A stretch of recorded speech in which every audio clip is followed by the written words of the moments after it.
So good morning, my name's Paddy Nixon. I'm the Vice-Chancellor here at the University of Canberra, and I'm here to speak with Michelle Grattan about this week in politics. Good morning, Michelle. Hi, a very big week, Paddy. A huge week. In fact, I'm not quite sure I can remember all the questions. Obviously, the week started with Scott Morrison and the rollout of the vaccine, him being one of the first people to have the vaccine. Announcements around revisions to Job Seeker. Continued discussion about the release of the Aged Care Commission next week, and also, the continuing issues around rape allegations in Parliament and how that's proceeding. So a huge week. Perhaps we can start with the vaccine rollout. Jane Malashak was, a lady who came here after the Second World War, was the first person to receive the vaccine in Australia, followed closely by Scott Morrison, the Prime Minister. A highly orchestrated event to build confidence, I suspect, in the rollout of the vaccine. Do you think it was perceived as adding confidence, or do you think it was just too orchestrated? Well, you really never know whether people take too much notice of politicians when they make these sort of gestures, but nevertheless, clearly a whole lot of leaders and other notables are first or among the first in the queue, and it can do no harm. What was unnerving, however, in this first week was that a couple of people in aged care in Queensland were given excessive doses of the vaccine. Now, first it was said that the doctor who administered those doses was fully trained and was obviously human error, but then the government had to say that no, he wasn't fully trained. So that was a difficult thing for this first week.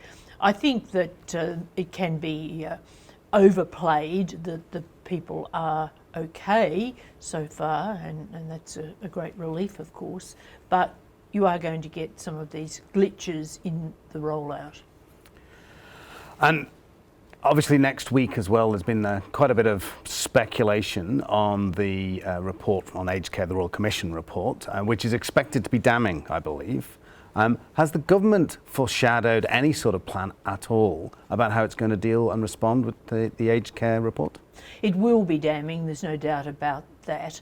We've had an interim report which was very, very critical, and the Commission has really flagged that this system is pretty broken, in a pretty bad state. The government will respond with some initial reactions, but it has said that the main funding for a revised system will be in the May budget, which of course is actually not all that far away, is it?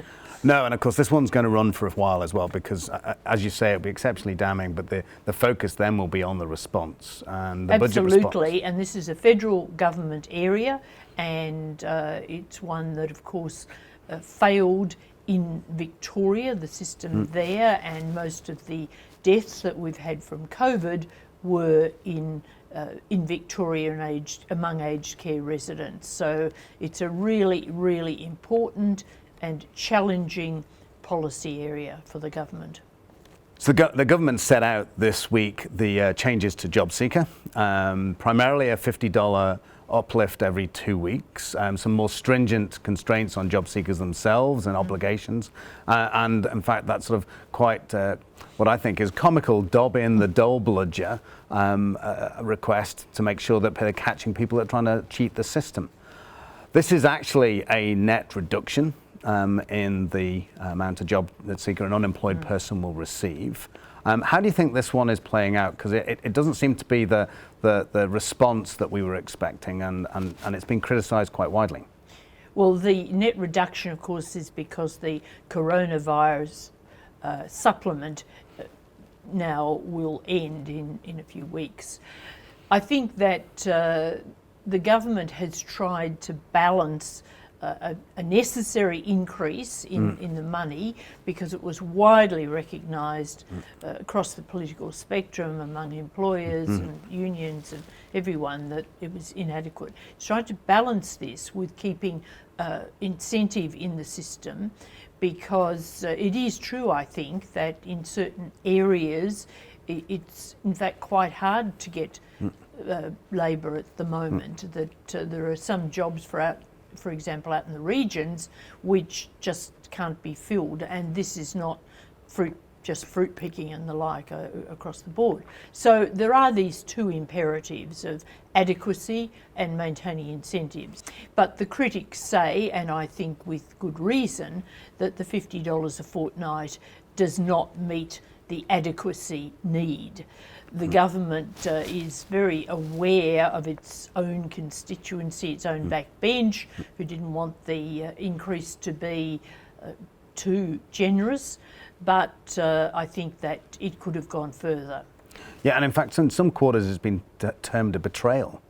Why is that?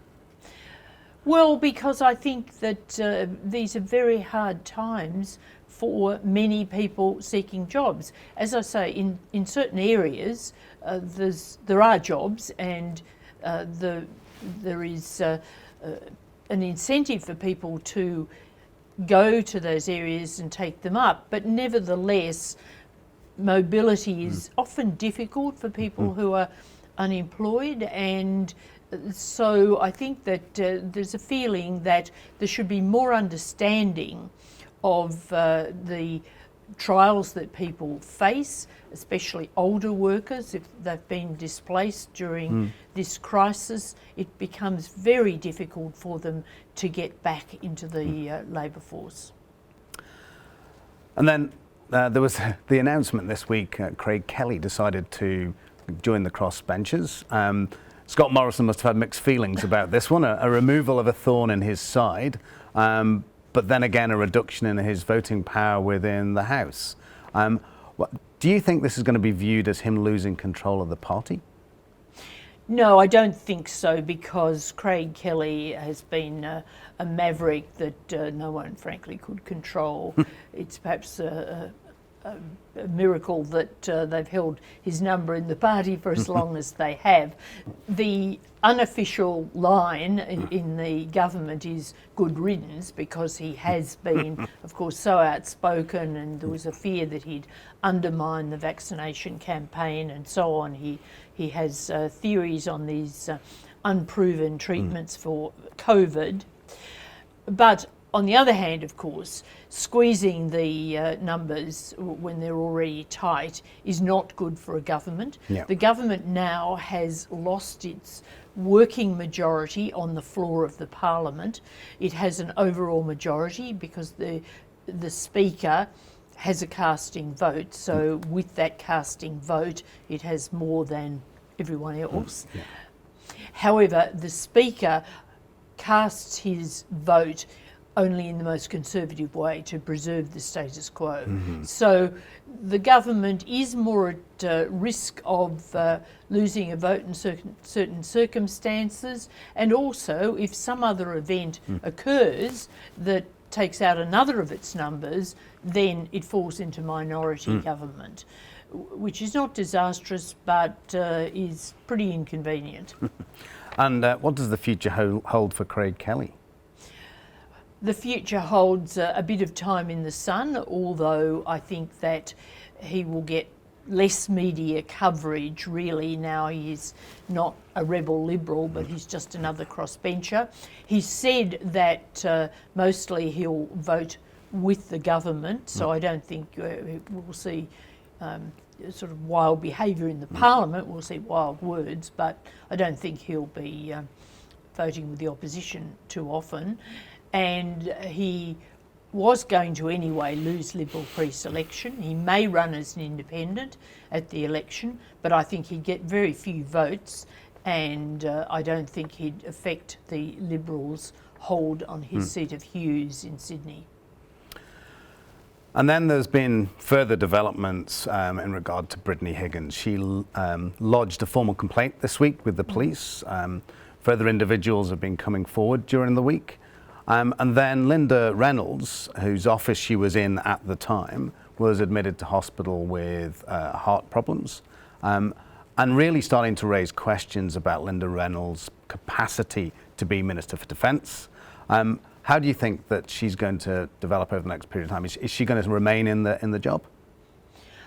Certainly, I think the Prime Minister is not going to push her out of that job. I think he's going to stand by her. He's done so in his words, but you can never take a Prime Minister's words, whoever they are, on these sorts of matters as not likely to change in the future. But I think in this case, he will be loyal to Linda Reynolds. However, given that she's obviously had health problems exacerbated by this period of acute stress, I think that she must be at least thinking about her situation. She's from Western Australia, of course, which is very demanding in terms of travel, and that defence portfolio is really such a massive job with so many problems. But I do think if she's wise, she will at least think about her situation. Yeah, you can't imagine somebody under that amount of stress and pressure, particularly, as you say, with geography and the portfolio, and then there's political, not considering whether they would like to remain in that particular role. Well, that's right. And to my mind, she'd be more suited to a portfolio that was somewhat less demanding than the defence one. Well, look, thank you very much, Michelle. Not a quiet week, and I don't expect there to be quiet weeks to come, but I will be speaking to you over the next weeks and months, and we'll be looking at these issues as they progress. Thank you very much. Well, at least we have the parliamentarians off in their electorate for a fortnight. Yes, so that's true. Everyone's in a bit of respite. Thanks, Paddy. Yeah, all right, thank you.